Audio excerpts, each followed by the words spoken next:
आज की कहानी एक ऐसे इंसान की है जिसने अपनी पूरी जिंदगी दूसरों की मदद करते हुए गुजार दी, लेकिन कभी किसी से कुछ नहीं मांगा। ये है खामोश मददगार आदम की कहानी। एक ऐसी कहानी जो यकीनन आपका दिल बदल देगी। एक छोटे से गांव में आदम नाम का एक सादा सा गरीब आदमी रहता था। गांव वाले उसे खामोश आदमी कहते थे, क्योंकि वो कम बोलता था मगर सबके काम आता था। आदम के पास अपना कुछ नहीं था, न बड़ी जमीन न पका घर, मगर फिर भी वो रोज दूसरों की मदद के लिए तैयार रहता था।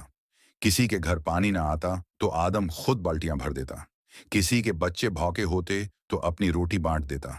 कोई बीमार होता तो सारी रात उसकी देखभाल करता। लोग हैरान थे कि ये आदम खुद कैसे जीता होगा, जबकि दूसरों को भी सहारा दे रहा है। मगर आदम कभी शिकायत न करता। उसके चेहरे पर हमेशा एक खामोश सी मुस्कुराहट। फिर एक दिन गांव में खौफनाक खबर फैली कि बड़ा सैलाब आने वाला है। लोग घबरा गए, बच्चे रो रहे थे, औरतें परेशान थीं। ऐसे में आदम ने वक्त जाया किए बगैर सबकी मदद शुरू कर आदम ने बूढ़ों को अपने कंधों पर उठाया, बच्चों को अपनी कमर पर बैठाया, औरतों और मर्दों को महफूज जगह तक पहुंचाया। इस दौरान किसी ने यह नहीं सोचा कि आदम का अपना घर कहाँ है, क्योंकि आदम दूसरों को बचाने में मसरूफ था, जबकि उसका घर सैलाब में बह गया। 2 दिन बाद पानी कम हुआ, मगर आदम कहीं नजर नहीं आ रहा था। बिलाखिर कुछ नौजवानों को वो कैचड़ में गिरा हुआ मिला, बेहोश, थका हुआ, जख्मी।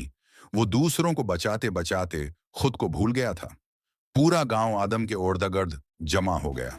सबकी आंखों में शर्मिंदगी थी, क्योंकि आदम ने हमेशा सबका साथ दिया, मगर किसी ने कभी उसके लिए कुछ नहीं किया था। लोगों ने फैसला किया कि अब वक्त है आदम की मदद करने का। सब ने मिलकर आदम के लिए नया घर बनाया। किसी ने लकड़ी दी, किसी ने ईंटें, किसी ने पैसे।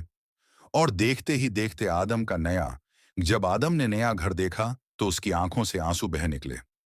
वो बोला, मैंने कभी नहीं सोचा था कि मेरे लिए भी कोई कुछ करेगा।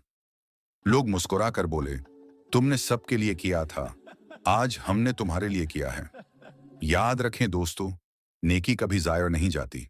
आज नहीं तो कल वो जरूर वापस मिलती है। अगर ये कहानी आपके दिल को छू गई हो तो इस वीडियो को लाइक, शेयर और सब्सक्राइब जरूर करें।